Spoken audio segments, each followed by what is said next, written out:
political causes, it's often associated with the right wing. And so I'll answer your question in a kind of general way in a second, but I think it's worth just going back to my own personal experience too.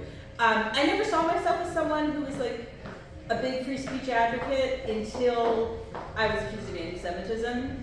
And then at the time I work on Iran as well, and I was reading about prisoners' testimonies, and I just remember feeling like actually the world in which I live at Bristol, being accused of anti-Semitism, where people are just making up what I said, just completely falsifying my words, and I can't even. I'm even told I shouldn't speak back to it. That somehow I felt a much deeper connection with the people I was reading about in Iran, and I realized the difference between these two societies, the UK and Iran, is that free speech is supposed to be foundational in that context.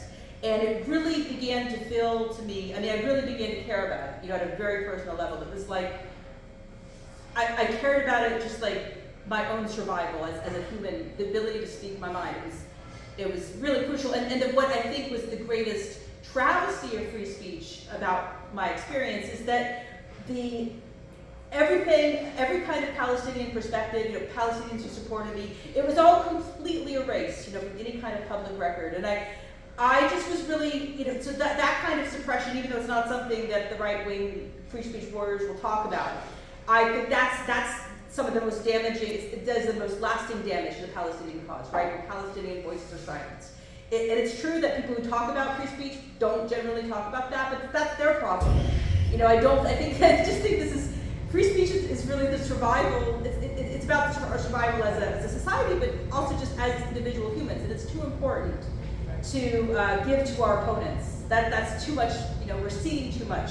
They don't deserve that kind of tool in their artillery to claim as their own in their political struggles. And I think if you look, obviously historically, the civil rights movement, the BDS itself, that's an expression of free speech against South Africa. It has been through free speech that these struggles have been won. And maybe in some way, I think that's tragically been lost to us because the concept has been claimed by the right wing, but I think we should claim it back.